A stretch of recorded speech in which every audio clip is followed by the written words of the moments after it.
Te damos la bienvenida a la Iglesia Bautista Emanuel de la ciudad de Chihuahua. Oramos para que Dios hable a tu corazón y renueve tu vida.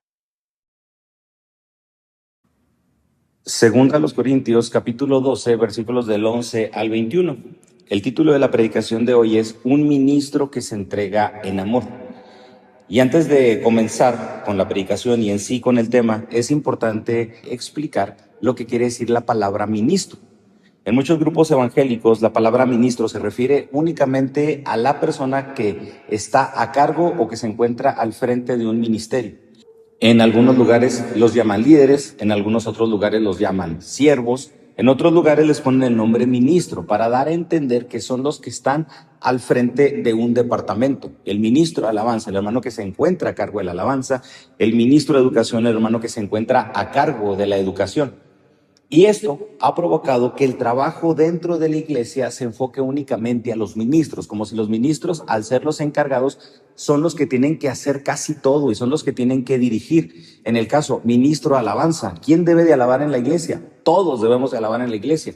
En el caso del ministerio de educación, ¿quién debe de aprender o quién debe de enseñar lo que es el evangelio? En su momento, todos. Claramente el trabajo es designado en la iglesia a cada uno de nosotros, pero todos debemos ser preparados porque todos somos ministros. La palabra ministerio quiere decir servicio. Por lo tanto, la palabra ministro se refiere al que sirve. ¿Y quiénes servimos en el cuerpo de Cristo? Todos servimos en el cuerpo de Cristo. Por lo tanto, cuando hablamos de un ministro que se entrega en amor, estamos hablando de todos los que nos debemos de entregar en la iglesia, porque quien se entrega a Cristo se entrega a su cuerpo. En la actualidad vivimos en una época en la que evaluamos nuestras relaciones por medio de lo que recibimos de ellas. Una relación es valiosa si la relación me aporta, por medio de lo que nos pueden valorar, el reconocimiento que obtengo o qué tan correspondido puedo ser. Y es lo que decimos, a ver si la relación vale la pena basado en lo que la relación me da. Yo me puedo entregar, pero si la relación no me corresponde o no recibo lo mismo a cambio, ya sea algo, un aporte, un valor, un reconocimiento, amor dentro de la misma relación, podemos decir, ¿vale la pena o no vale la pena? Buscamos las relaciones conforme a lo que nos ofrecen. Y de la misma manera, esta lógica la aplicamos también a Dios y a la iglesia. En la iglesia muchas veces decimos que vale la pena basado en lo que recibimos, pero tenemos que tener en cuenta que la relación que tenemos con Cristo va relacionada al dar, porque Cristo ya nos ha dado a nosotros. Es fácil servir mientras se nos agradece, se nos estima, mientras seamos correspondidos, incluso cuando las cosas salgan como esperamos, vale la pena servir. En este capítulo encontramos razones completamente diferentes para quedarse y para servir. Pablo no está decidiendo ir a la iglesia en Corinto o quedarse en la iglesia en Corinto basado en lo que recibe de la iglesia o basado en cómo la iglesia es con él. No, Pablo no busca lo que la iglesia en Corinto le puede ofrecer, sino que Pablo busca a la iglesia porque le interesa la iglesia en sí y está dispuesto a gastar lo suyo, a gastarse a sí mismo y aun cuando sea amado menos, seguir procurando el bienestar de la iglesia y de sus almas. El verdadero amor de Cristo no busca sacar algo de las personas, sino entregarse por ellas. Y precisamente porque ama, también está dispuesto a confrontar aquello que puede destruirlas. Y aquí es donde cuando Pablo confronta no recibe necesariamente aplausos, una ofrenda especial porque confrontó. No, aquí es donde se refleja el amor y la santidad en la que Pablo se interesa por la iglesia. Pablo les dice, no busco lo vuestro, sino a vosotros. Y en esto se basa la entrega. Pablo se entrega a la iglesia porque le interesa a la iglesia. Si a Pablo le interesara lo que la iglesia le está ofreciendo, no había razones lógicas para entregarse a la iglesia, para entregarse en servicio y para entregarse en amor. Pablo se entrega porque le interesa la santidad de la iglesia y que el carácter de Cristo se ha desarrollado en ella misma. Y como primer punto, veremos en los versículos del 11 al 13, una iglesia madura se dejará impresionar por las apariencias. Dice así, me he hecho un necio en gloriarme, vosotros me obligasteis a ello, pues yo debía ser alabado por vosotros, porque en nada he sido menos que aquellos grandes apóstoles, porque nada soy. Con todo, las señales de apóstol han sido hechas entre vosotros en toda paciencia, por señales, prodigios y milagros. Porque en que habéis sido menos que las otras iglesias, sino en que yo mismo no os he sido carga, perdonadme este agravio. Pablo nuevamente menciona las razones por las que se puso de ejemplo anteriormente. Y obviamente, como Pablo empezó a jactarse y empezó a presumir de todo lo que él había hecho, puede ser que la iglesia haya pensado, pues, ¿qué onda? ¿Qué está pasando? ¿Qué es lo que está sucediendo con Pablo? Y obviamente la idea que Pablo presenta aquí sí es demasiado presuntuosa. Pero para entender un poco más lo que el versículo quiere decir, vamos a leerlo en la Nueva Traducción Viviente. La Nueva Traducción Viviente en el versículo 11 dice así: ustedes hicieron que me comportara como un necio. Debieron estar escribiendo elogios acerca de mí, porque no soy de ninguna manera inferior a estos superapóstoles, aun cuando no soy nada en absoluto.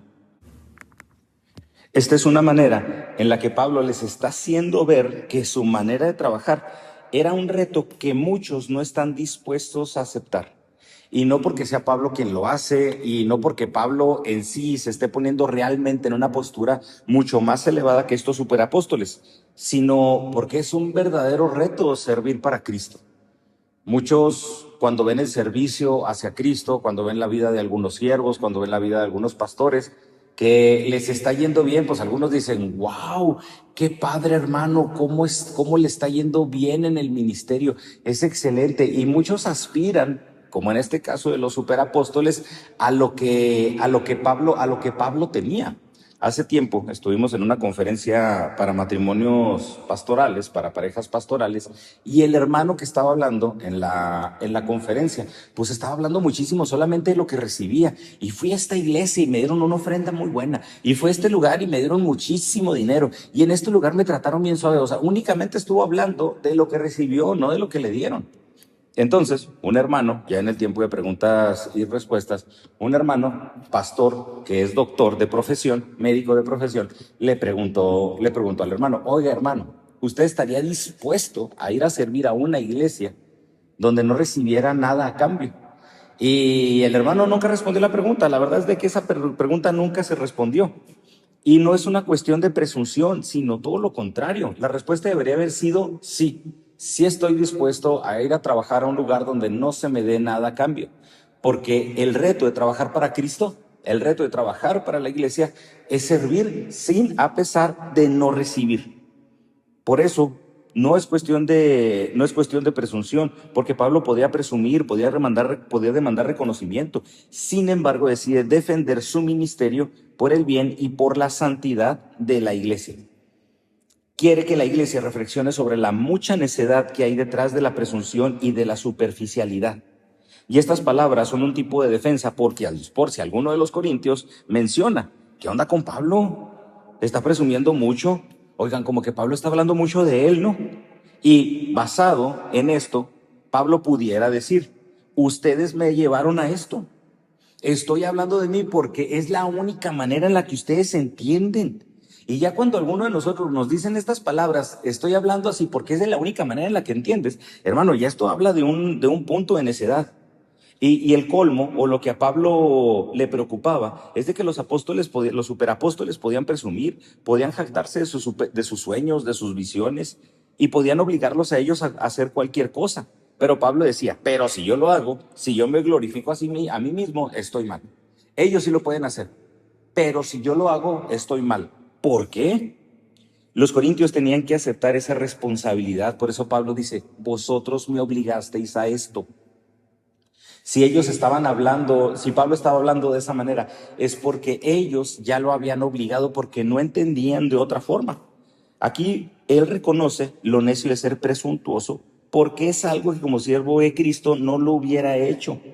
Pero en este punto era un mal necesario para que la iglesia pudiera comprender lo que estaba sucediendo. Quiere que la iglesia reflexione sobre esta necedad. Y aparte de esto, les pide que expliquen por qué no lo defendieron. Yo debería ser recomendado por vosotros, es lo que Pablo está diciendo en este punto. Y el verbo usado en la palabra recomendación quiere decir algo continuo. Es decir, yo debería haber sido defendido, porque también es parte de lo que la palabra dice. Ustedes me tendrían que haber defendido continuamente cuando estos superapóstoles hablaban. Y al ser algo continuo, lo más seguro es de que también se refiera a que el ataque de los superapóstoles o de estas personas que difamaban el ministerio del apóstol Pablo también haya sido algo recurrente. Aquí lo que Pablo quiere decir es de que en vez de aceptar la ofensa, les deberían de haber dicho que hablaran conmigo, o ustedes me deberían de haber defendido de lo que sucedía en ese momento. La situación es delicada. La situación de una iglesia va a ser muy delicada cuando la iglesia se convierta ingenua hacia las mentiras y cuando sea apática en defender la verdad. Cuando la iglesia empiece a ser ingenua, cuando le empiecen a decir mentiras a la iglesia y la iglesia, entre comillas, inocentemente acepte las mentiras, ya estamos en un punto crucial. Y es por eso que en muchas denominaciones o en algunas otras religiones pueden decir, aquí tenemos una estaca de la cruz de Cristo. ¿Cómo sabes que es una estaca de la cruz de Cristo? Y la gente cree que es una estaca, que es una astilla de la cruz de Cristo.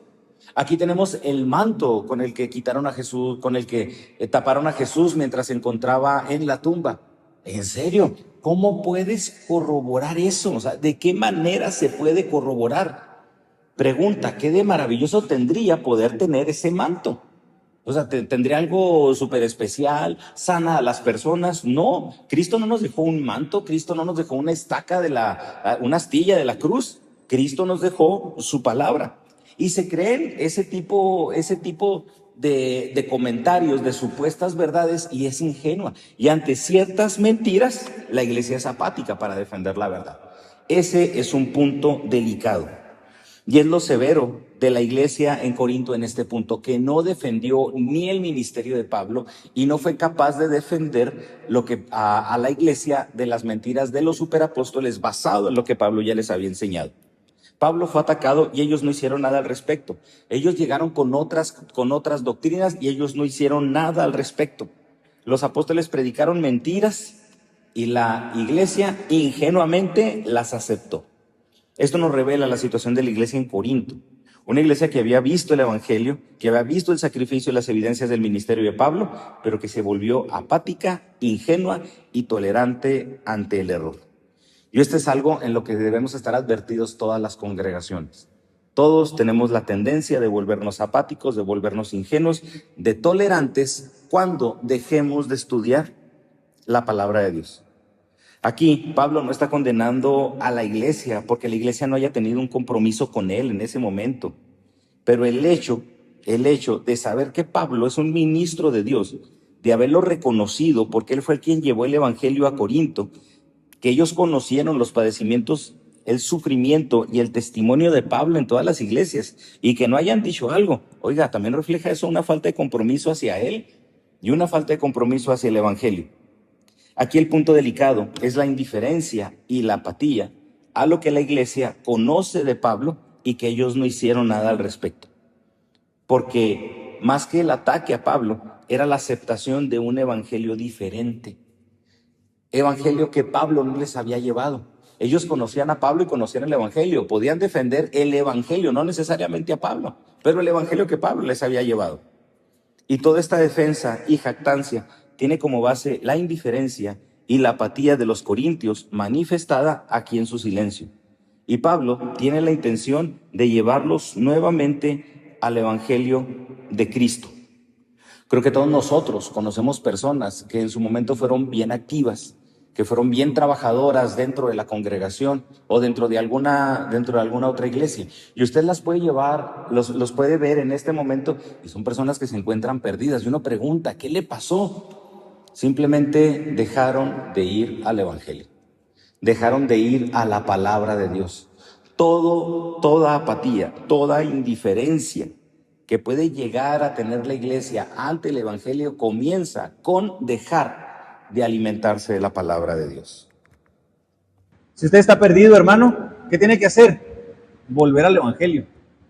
Si usted cae, ¿qué tiene que hacer? Volver al evangelio. Si usted está firme, ¿qué tiene que hacer? Seguir en el evangelio. Para el creyente no hay otra más que seguir en el Evangelio y más que seguir firme en la misma palabra de Dios. Debemos predicarnos el Evangelio constantemente. El Evangelio debe estar presente en nuestras vidas cada día.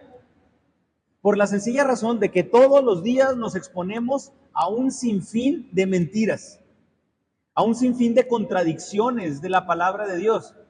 Y por eso tenemos que ir al Evangelio y siempre al Evangelio. El mayor temor de Pablo era que volvieran atrás, que volvieran a sus costumbres y que llegara el momento en el que rechazaran el evangelio predicado por Pablo o incluso por cualquier creyente. El temor de Pablo era que la iglesia volviera a su antigua manera de vivir, alejada de la verdad de Dios. Hace tiempo en la reunión de oración que tuvimos, fue un hermano que se congrega en Peniel, donde está Ever, el hermano Teo, y nos cuenta su testimonio de todo lo que hizo y deshizo. Y el hermano, a mí me impactó un chorro, porque dice el hermano que lleva como más de 15 años limpio, ya en el Evangelio, y el hermano dice, es que yo todavía tengo que ir a la palabra. Porque si descuido a Dios, si descuido a la palabra, créanme, vuelvo, recaigo. Y uno pudiera pensar, 15 años,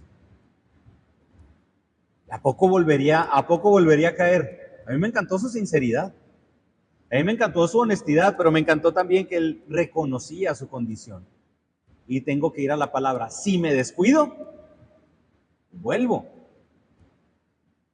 Eso es lo que Pablo temía de la iglesia, que volvieran, que rechazaran incluso el Evangelio y que su antigua manera de vivir sea su característica ahora. Pablo, cuando dice que él es menos que los apóstoles eminentes, es únicamente que Pablo está reconociendo que él no es nada.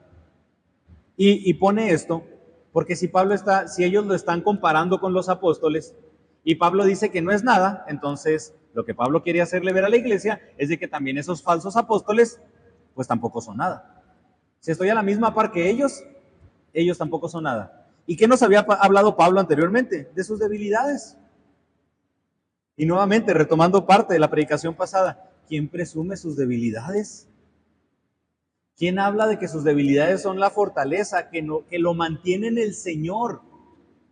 ¿Quién de nosotros dice que nuestras debilidades son la razón por la cual el Evangelio sigue creciendo? Y esa es la razón, hermano, porque no somos nosotros. El objetivo de Pablo era que la iglesia no fuera una iglesia que se creyera autosuficiente. Pablo quiere todo lo contrario a una iglesia y a una vida confiada. Porque cuando nosotros confiamos en nosotros mismos, es cuando dejamos de depender del poder de Dios. Es cuando dejamos de orar. Es cuando nos dejamos de poner en manos de Dios para ciertas cosas. No sé si usted recuerda la primera vez que se fue, que en mi caso, yo recuerdo la primera vez que usé el camión.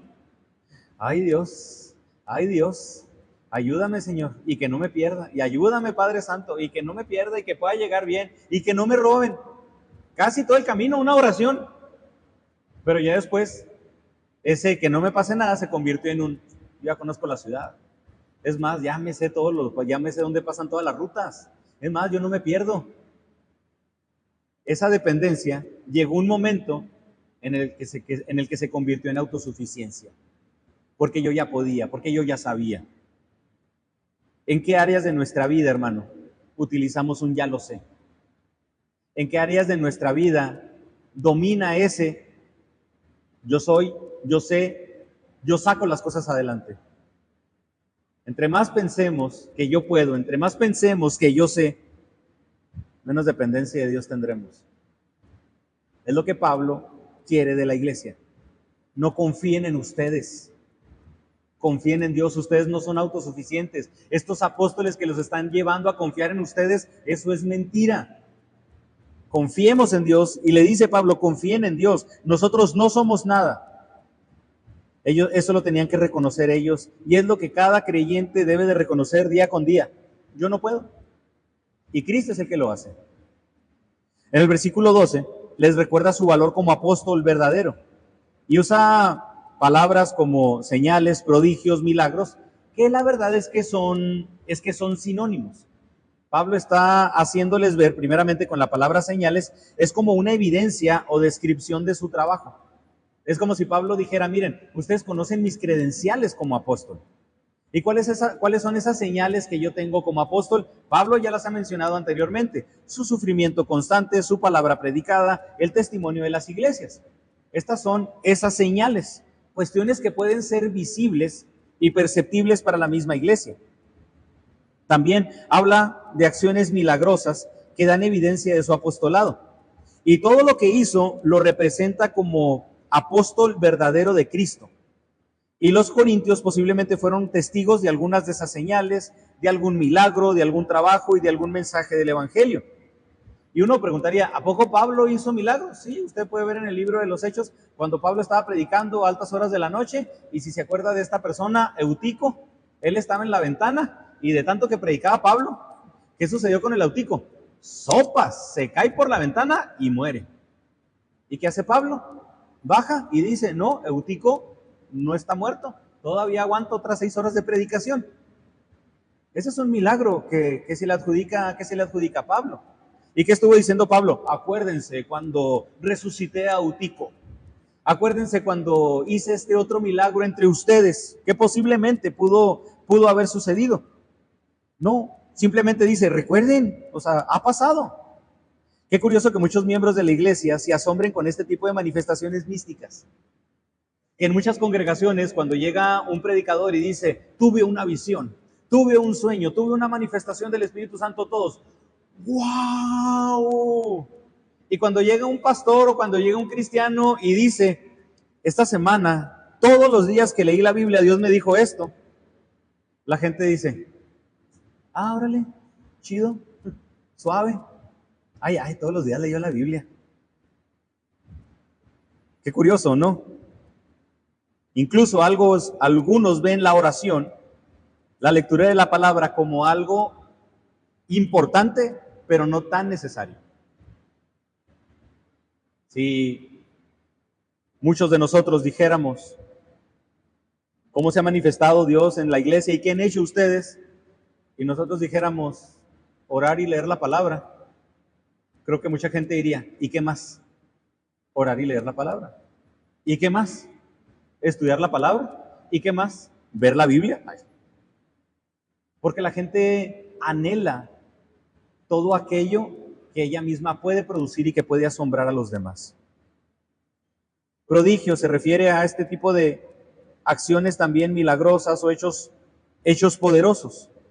Son sinónimos. Pablo únicamente está utilizando sinónimos. Posiblemente fueron milagros de sanidad. Posiblemente fue a lo mejor la multiplicación, una multiplicación de alguna comida o un favor recibido, cualquier cosa. Aquí Pablo presenta todo este tipo de argumentos y todo este tipo de palabras, pero para hacer ver que la fortaleza de su ministerio no eran ni las señales, ni los milagros, ni los prodigios, sino que la verdadera señal de su apostolado se basaba en la encomienda que Jesús le hizo a Pablo. En eso. Oye, Pablo, ¿por qué eres apóstol? Por la sencilla razón de que Jesús me llamó. ¿Y cómo sabemos nosotros que Jesús te llamó? ¿No te basta? Te he contado cómo vivimos en Tesalónica. Tú viste las señales, tú has visto los prodigios, has visto cómo ha crecido la palabra. Incluso muchos de ustedes han sido transformados por el poder de la palabra. Es como que preguntando, ¿quieres más? Cuando ya hay la suficiente evidencia. Este ministerio tenía como base la encomienda de Jesús, el amor y la entrega incondicional a los hermanos, y una carga por la santidad de la iglesia. Cosas que los superapóstoles no tenían. Y eso se evidenciaba por medio del servicio y del amor. Hermano, esa debe de ser suficiente como una marca de autenticidad de cualquier siervo de Dios y de cualquier creyente. El servicio y la entrega. De hecho, la entrega pudiéramos mencionarla incluso hasta como sinónimo de amor. ¿Cómo manifestamos el amor? Por medio de la entrega. O sea, así es como se hace ver, así es como se manifiesta. Jesús o Dios, si usted estudia la palabra, Dios no nos está diciendo todos los días, ay, Ponchito, cómo eres bonito. Ay, mi Ponchito, cómo amaneció guapo, mi hijo, con ese peinadito de lado. Ay, ahora sí te pusiste gel. Me gusta mucho esa camisa, Alfonso. Si usted se fija, aunque la palabra de Dios nos dice verdades hermosas para nosotros, ¿cómo sabemos que Dios nos ama?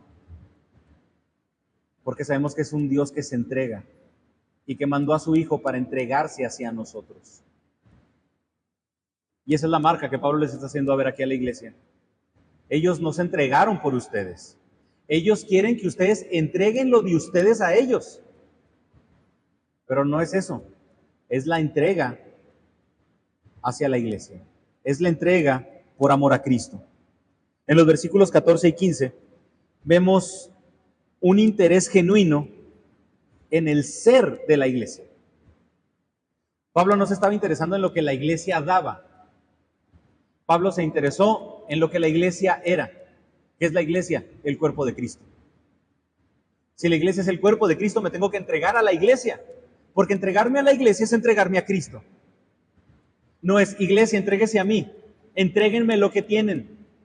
Así como dicen, aquí primero van los de 50, y luego aquí los de 100, y luego los de 500, entréguenme. No, yo me entrego en servicio y en amor a la iglesia.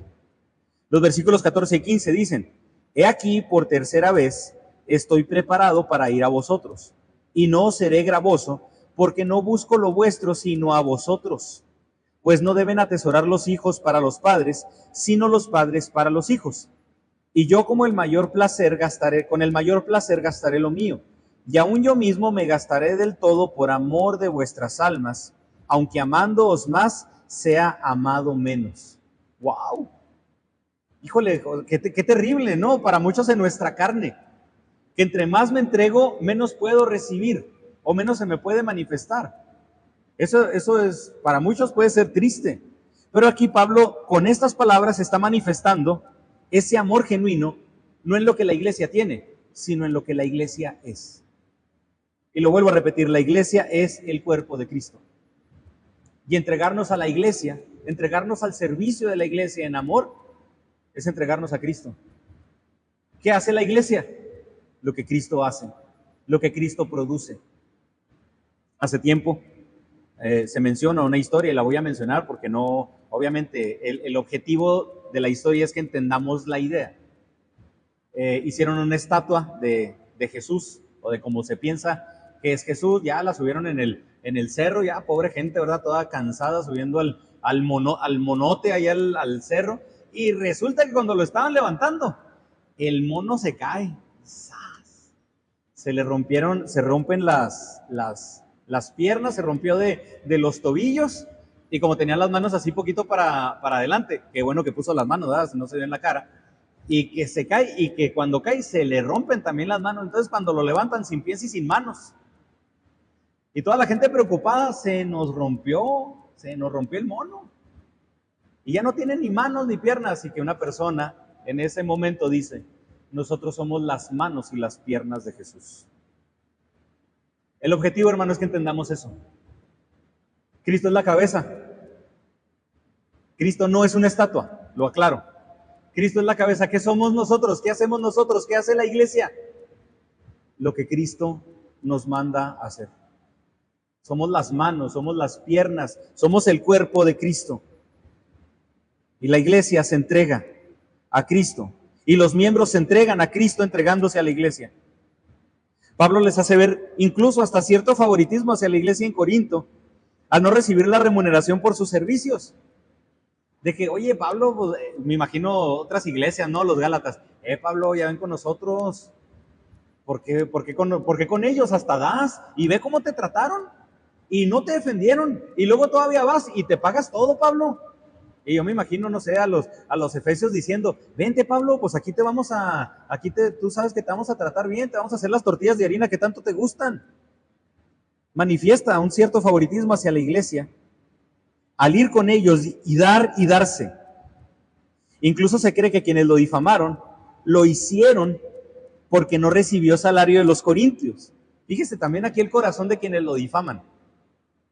Porque Quienes lo difamaban se cree que al no darle Pablo ofrenda, es como si la iglesia en Corinto hubiera dicho, por incompetente no le damos. Como el mensaje que nos dio ni nos hizo crecer, ni nos dijo nada, no le damos. Y es cuando uno dice, este es el colmo de los colmos. O sea, si recibía, era interesado. Y si no recibía, era incompetente. Hombre, pues, o sea, superapóstol, ¿quién te tiene contento? Lo difamas por una cosa y lo difamas por otra. El problema no es Pablo, el problema es tu corazón. Es donde vemos la intención de ellos de difamar. Hermano, cuando un corazón está en descontento o en contienda, cualquier situación será un buen pretexto para manifestar amargura. Cuando estamos descontentos, cuando estamos en contienda, incluso hasta con Dios, cualquier situación será un buen pretexto para seguir manifestando esa amargura o esa falta de contentamiento. Pablo les hace ver con buenas intenciones que se pueden sacrificar, que él se puede sacrificar para no ser gravoso a la iglesia. Porque la responsabilidad del ministro no es ni debe de ser proporcional a los bienes materiales que tiene o que se le otorgan. Me dan mucho, hago mucho. Me dan mucha ofrenda, hago una predicación bien, ahora sí, súper suave. Es más, se la copio a Miguel Núñez para que sí pegue. No, hermano. Me entrego y me entrego. La responsabilidad no es proporcional a los bienes recibidos. Un ministro verdadero será responsable con recursos o sin recursos, porque su trabajo no depende de lo que se le da. Su trabajo depende de quien le hizo la encomienda. Depende de quién lo llamó, no de lo que algunas personas incluso pueden o no dar. En ese interés, en la iglesia, Pablo anuncia una visita por tercera vez. Es como si Pablo está diciendo más bien, estoy preparando una tercera visita a Corinto. Su primer visita fue cuando establece la iglesia, que lo podemos ver en Hechos 18, y después la segunda visita es la que se describe como la visita dolorosa o desagradable. Y muchos pudiéramos pensar, Pablo, ve cómo te fue en la segunda visita, y todavía quieres ir otra vez. Ahí se ve y ahí se manifiesta la entrega que Pablo tenía. No es por cómo me tratan, no es por lo que me dan, es porque me interesa la santidad de la iglesia. Afirma que en esta visita no recibirá ninguna remuneración económica, ni ellos se verán obligados a ocuparse de él, no recoger ninguna ofrenda para no cubrir gastos de la visita. Hace quedar claro que él no busca lo que ellos tienen. No busco vuestras cosas, sino a vosotros. Es una forma de decir las cosas para que se den cuenta que su amor, que es mucho más profundo que la simple provisión material. Un verdadero interés en las personas. Un verdadero interés en la iglesia. En varios casos, el dinero siempre ha sido un asunto principal de discusión. Que si la alfombra de este color, que si ponemos alfombra, que cuánto va a costar, que cuánto hay que poner, que hay que dejar un colchón por si vienen situaciones malas. Y la pregunta, ¿y la confianza en Dios? Yo entiendo, no hay que despilfarrar, y entiendo que hay que ser sabios en cómo se gasta. Pero muchas veces el dinero es tan importante para las congregaciones que se cree que entre más se tiene, más exitoso es. Y que incluso en ciertos bienes materiales puede haber hasta discusiones. Iglesias que se han dividido por cómo se gasta. Y aquí Pablo se quiere evitar cualquier problema de esos. Rechaza toda posibilidad de apoyarlo porque hay algo más importante que el apoyo, y lo vuelvo a recalcar, ellos mismos. El interés en la iglesia. Y hay algo importante que todavía resalta mucho más el amor de Pablo hacia la iglesia, que lo vemos en el versículo 14. Quise dejar esta porción en esta parte para lo último. Pablo dice, pues no deben atesorar los hijos para los padres, sino los padres para los hijos. Pablo no está diciendo que los hijos no deben ayudar a los padres económicamente. Pablo no está diciendo eso.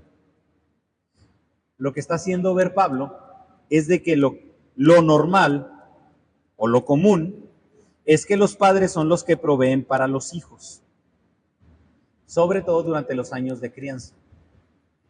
Lo que Pablo le está haciendo ver a la iglesia es que Pablo ha sido el proveedor de la iglesia. Sabemos que es Cristo, pero Pablo le está haciendo ver a la iglesia todo lo que Pablo se ha entregado por la iglesia. Con esta idea afirma esa paternidad espiritual en la que él se ha dado en sacrificio por la iglesia. Por eso dice, así como ese padre que no escatima y que se entrega y que entrega por el bien de los hijos, de esa buena gana gastaré de lo mío. Pero ¿cómo se ve a veces la entrega? Porque es fácil dar. Para muchos es fácil dar. Lo difícil no es tanto darse, lo difícil es entregarse. Lo difícil de darse, cuando el darse no solamente requiere materia, porque algunas personas son desprendidas de la materia y tienen esto, sí, toma, te lo doy, no hay problema. Pero lo difícil es cuando la entrega requiere tiempo. Lo difícil es cuando la entrega requiere esfuerzo. Lo difícil es cuando la entrega requiere salir de nuestra área de comodidad. Ahí es donde se ve el sacrificio. Lo que Pablo está diciendo es, me puedo desprender de la materia, pero también me puedo desprender de mi comodidad y de mí mismo. Y me puedo esforzar porque me interesan ustedes. Ahí es cuando uno puede expresar o se puede ver la expresión de amor. Y a pesar de toda calumnia contra Pablo, indica que el compromiso no cambia para con ellos. A pesar de la segunda visita. Y la tercera visita, Pablo no está planeando una visita rápida, porque aquí lo que está mencionando es que va a implicar tiempo y que va a implicar muchos recursos. Y Pablo, me voy a entregar a ustedes. Si así como esa mentira se ha corrido entre ustedes y requiere tiempo que ustedes vuelvan a madurar, estoy dispuesto a quedarme el tiempo necesario con la intención de que ustedes maduren en Cristo. Estoy dispuesto a darme para ustedes con el fin de que ustedes maduren en Cristo. Hermano, en eso radica la entrega. Y pidámosle a nuestro Dios ese interés en todos, en cada uno de nosotros, ese interés por la madurez y por la santidad de la iglesia. No el crecimiento en número como una cuestión principal, no el tener bienes materiales, el tener cada vez más como algo prioritario. No, la santidad y el bienestar de la iglesia. Y por último, en los versículos del 16 al 21, nos expresan la verdadera carga y el temor de un siervo de Dios. Versículos del 16 al 21 dicen, pero admitiendo esto, que ya no os he sido carga, sino que como soy astuto, os prendí por engaño. ¿Acaso os he engañado por alguno de los que he enviado a vosotros? Rogué a Tito y envié con él al hermano. ¿Os engañó acaso Tito? ¿No hemos procedido con el mismo espíritu y con en las mismas pisadas? ¿Pensáis aún que nos disculpamos con vosotros? Delante de Dios en Cristo hablamos, y todo muy amados para vuestra edificación. Pues me temo que cuando llegué, no os hallé tales como quiero, y yo sea hallado de vosotros cual no queréis. Que hay entre vosotros contiendas, envidias, iras, divisiones, maledicencias, murmuraciones, soberbias, desórdenes. Que cuando vuelva me humille Dios entre vosotros, y quizá tengo que llorar por muchos de los que antes han pecado y no se han arrepentido de la inmundicia y fornicación y lascivia que han cometido. La carga. Híjole, a Pablo no le está cargando lo que dijeron de él. Aquí lo que nos expresa en los primeros versículos, del 16 al 19, es que la iglesia, incluso los superapóstoles, ellos creían que Pablo había hecho trampa con la ofrenda para Jerusalén. Y que Pablo de esa ofrenda había agarrado para él. Pablo, nos dijiste que no querías nada. Y nos dijeron que agarraste de la ofrenda. Y por eso Pablo menciona, ¿quién? Rogué a Tito y envié con él al hermano. A ver, si ellos pueden ser testigos de que no. Y muchos pensaron, hijo, le difamaron a Pablo de ratero. ¿A Pablo le importó? No. ¿Qué le importaba a Pablo? La situación de la iglesia. No me importa que digan esas mentiras de mí.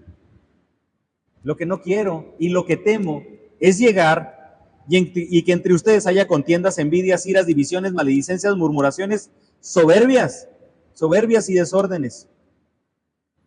Eso es lo que no quiero. No es el hecho de difamar, de decir o no. No quiero una iglesia que manifieste la obra de la carne. Estamos leyendo en esta parte lo que nos dice el versículo 21, 20 y 21, la obra de la carne que nosotros vemos en Gálatas capítulo 5.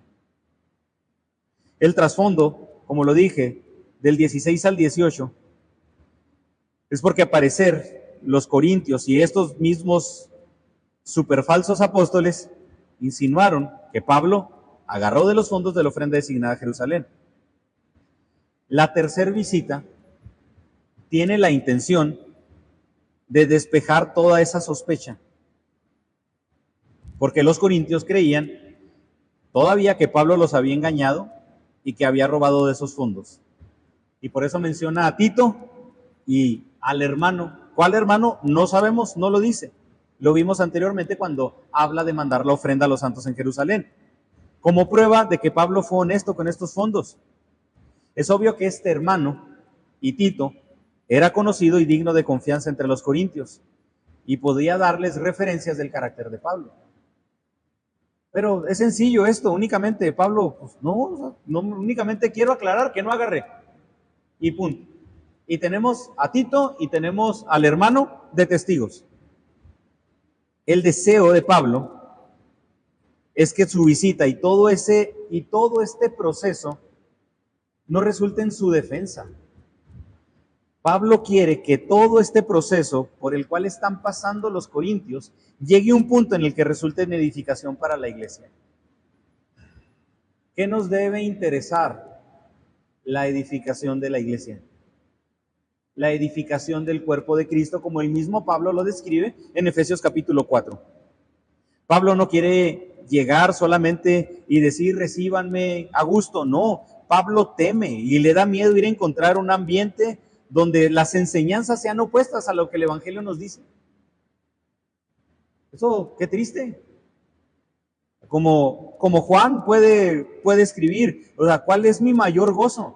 El saber y el reconocer que mis hijos andan en la verdad, que siguen el mismo camino y que no se han desviado del camino del Evangelio que se les enseñó. No hay nada mejor que eso. Y el versículo 20 nos habla sobre actitudes, acciones que destruyen el compañerismo de una iglesia. Obviamente cualquier compañerismo, cualquier relación interpersonal, y que roban vitalidad y rompen con cualquier tipo de relación.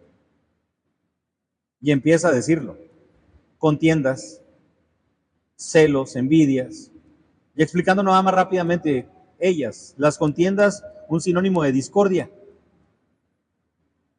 una competencia enfermiza, el demostrar por qué somos mejores. Y pues eso que nos dice que somos mejores en ciertas cosas. Hace tiempo, como organismo y bautista de las iglesias bautistas, hace mucho tiempo, todavía me tocó competir, se organizaban bautistadas, que eran competencias deportivas, que empezaron con una buena intención, compañerismo, convivir entre nosotros como congregaciones. Y eran deportes como básquet, voleibol, algunas de atletismo, 10 kilómetros, ajedrez, esgrima, concursos bíblicos. ¿Por qué cree que se decidió que ya no se hicieran bautistadas? Hermanos, salíamos agarrados del chongo, salíamos peleados. ¿Y qué dice? Pues una competencia enfermiza. Y luego también hace tiempo nos metimos ya sirve como anécdota hasta graciosa, nos metimos en la iglesia a un torneo de fútbol rápido y dijimos, no, pues vamos a orar y oramos por ellos y oramos con la gente. Y mientras algunos nos están viendo jugar, que hay hermanos que repartan folletos y que hablen de Cristo en el parque, etcétera. No, hermano, nos tuvimos que salir. Porque en una de esas un foul y contó mal el árbitro y uno de los hermanos le dijo al árbitro, voy a orar para que te vayas al infierno. Y luego así como que, ¡ay, Dios! Ahorita sí se oye así como que medio gracioso, la verdad. Pero en ese momento no, pues no hallábamos ni cómo salir. Todos tápense con el uniforme, tápense con la playera. Contiendas, hermano, porque alguien quiere demostrar dentro de la iglesia algo. Cuando lo único que se tiene que demostrar en la iglesia es el poder, la gracia y la misericordia de Dios. No se tienen que demostrar nuestras capacidades. Por lo tanto, no hay razón para competir. Celos o envidias se refiere a un fervor. De hecho, la palabra tiene que ver con arder por dentro, por lo que uno quiere, por ese egoísmo. Iras no se refiere a un enojo duradero. Qué curioso, la palabra en sí se refiere más bien al enojo de una persona que explota con facilidad. Reacciones con facilidad, divisiones que son separaciones que se hacen basadas en intereses personales. Y eso, toda división en una iglesia tiene como raíz el interés personal de uno, que es el que va envenenando todo. Maledicencias, hablar mal del otro, murmuraciones, simplemente chismes, y dice soberbios o insolencias, hablar de personas,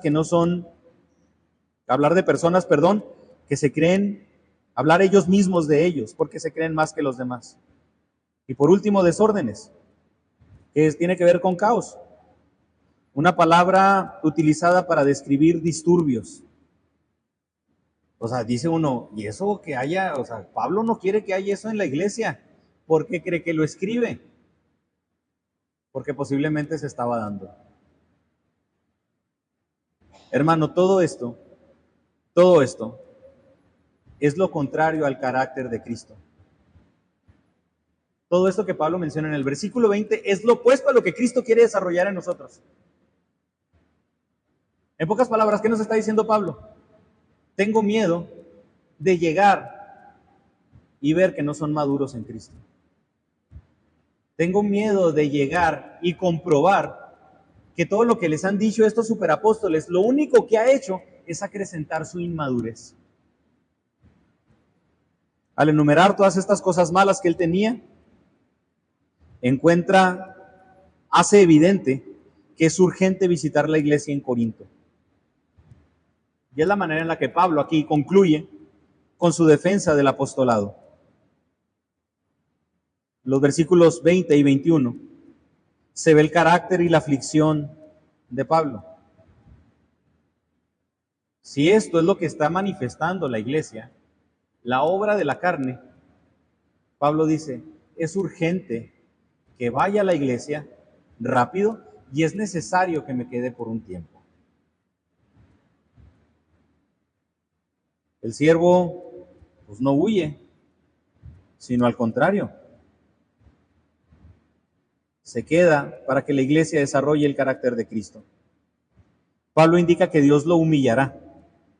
Y aquí reconoce que posiblemente tendrá que enfrentarse ante una decadencia moral de la iglesia que lo lleve a él a humillarse delante de Dios.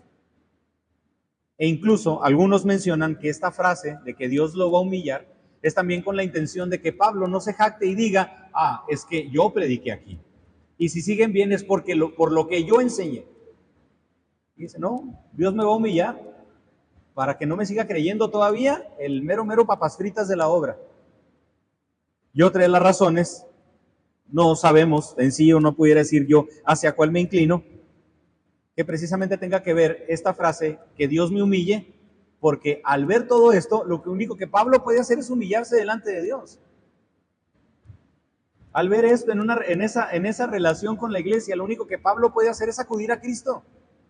Oye, Cristo, la iglesia ahorita se encuentra en decadencia, hay contiendas, hay celos, hay envidias, hay divisiones, hay maledicencias, chismes, murmuraciones, son insolentes, son soberbios, y hay un caos, Señor, lo único que puedo hacer es humillarme delante de ti.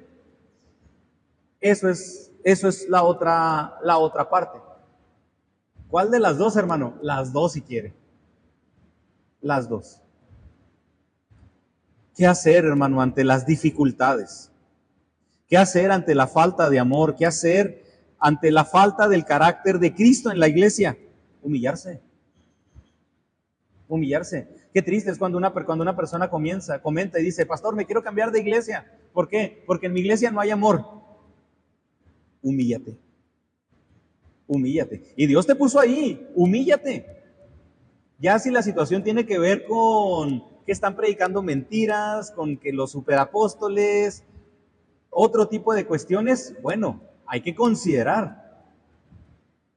Pero si es una iglesia donde la palabra se predica y la iglesia está pasando por este tipo de procesos, que muchas veces hay crisis en las iglesias, ¿qué hay que hacer? La iglesia se tiene que humillar. Pablo reconoce que al afectar la teología, afectas todo el ser y la manera de vivir de una persona y de una iglesia. Llegaron los superapóstoles y afectaron la teología de la iglesia. Corrompieron la palabra. Llegaron y al afectar la teología, afectó todo el ser de la iglesia. Y eso, aparte de lo que ha manifestado en el versículo 20, piensa que su experiencia y por todo eso vaya a ser un fracaso. Pero aún así, para el bien de los corintios, se necesitarán medidas severas y un lamento por su condición espiritual. Su humillación será delante de Dios para reconocer que Él no fue el que hizo la labor dentro de la iglesia, sino que fue Dios, y su humillación será también para llevar ante Dios este fracaso dentro de la iglesia. Y la razón principal por la que Pablo no desea ser humillado es su preocupación también incluso por la iglesia. Si lo rechazan o si tiene que tratar severamente con la iglesia, también eso resultaría en una humillación para él. Y obviamente una experiencia dolorosa. Hermano, el carácter de la iglesia siempre está en juego. El carácter de la iglesia está en juego. El carácter de nosotros siempre está en juego. Siempre. Porque una rebelión persistente se va a reflejar en una vida desobediente, no cristiana, y sería un rechazo incluso para lo que Pablo está mencionando aquí. Uno de los mayores dolores que un siervo puede experimentar es el rechazo al evangelio de las personas que Dios le ha encomendado a su cargo. En este cargo, imagínense la tristeza de Pablo. Dios me mandó a predicarles. El evangelio creció entre ustedes, pero por su misma inmadurez no dejaron que el evangelio creciera. ¿Cuál era la acción de Pablo? Lo difamaban, había entrega hacia la iglesia. La iglesia estaba en condiciones tristes en cuanto al carácter. ¿Qué hacía Pablo? Se entregaba hacia la iglesia. Independientemente de las condiciones de la iglesia, Pablo manifestaba una entrega hacia ella. Aquí es donde podemos ver, y ya para terminar, que la efectividad de un ministro, si decimos verdadero ministro, debería ser pleonasmo. Un verdadero ministro, si es ministro es porque es verdadero. Pero esta efectividad no va relacionada con lo que con lo que el ministro recibe. Ah, soy buen ministro, están siendo agradecidos y me están dando. No, sino por cuánto estamos dispuestos a entregarnos. Todos podemos recibir favores de la iglesia. Ah, soy buen cristiano porque recibo. No, soy buen hijo de Dios porque me entrego. En eso radica el ser un verdadero siervo, el ser un verdadero hijo de Dios. Pablo podía simplemente sentirse herido, incomprendido, rechazado y podía sentirse hasta humillado. Pero su razón por la santidad de los corintios no dependía de cuánto ellos lo amaran a él. Independientemente de la iglesia, Pablo reflejó el carácter de Cristo. Un carácter de entrega incondicional a pesar de todo. Pablo no buscaba lo suyo, sino nuevamente a ellos. Y en ese corazón de un ministro, y ese es el corazón de un ministro que se entrega en amor, que sirve aun cuando no es reconocido y que corrige aún a pesar de que duela. Por eso, hermano, nuestra labor y nuestra encomienda, permanecer. Permanecer. Dios no quiera, ¿verdad?, que llegue un punto donde la iglesia Bautista Emanuel esté como la iglesia en Corinto. O Dios no quiera que llegue un momento en el que alguno de nosotros empiece a pasar por un periodo de un bache espiritual y usted esté en una vida de decadencia. Dios no quiera. Pero ¿qué debe pasar qué debemos hacer cuando pasa eso? Hermano, permanecer. ¿Qué hace Cristo con nosotros? Permanece. Y ahí está, misericordioso, con su gracia, con su corrección, con su verdad, pero ahí está. Si hay algo que define a Dios, es la permanencia. Por eso, una de las razones por las que le puedo decir que creemos también que la salvación no se pierde, es precisamente porque el amor de Cristo permanece, porque Cristo permanece. Imagínese, ¿qué clase de Dios? Ya te empezaste a portar mal, estás en pecado, no, ya perdiste la salvación, ya no te quiero, vas a la condenación. No, el amor de Cristo permanece. Esa es la característica de nuestro Dios, permanece en el Antiguo Testamento ante un pueblo infiel y sigue permaneciendo en la actualidad a pesar de la infidelidad de la iglesia. Porque Pablo se lo dice a Timoteo, no puede negarse a sí mismo. La característica de Dios es la fidelidad y la permanencia. Y esa debería ser la característica también de nosotros hacia Cristo y hacia su cuerpo. Permanecer aun cuando sea difícil. Gastar lo propio aun cuando sea difícil. Gastarnos a nosotros mismos por el bien de las almas que Dios ha puesto bajo nuestro cuidado. Y que cuando Dios examine nuestro ministerio, no encuentre personas que quisieron ser servidas, sino siervos que se entregaron.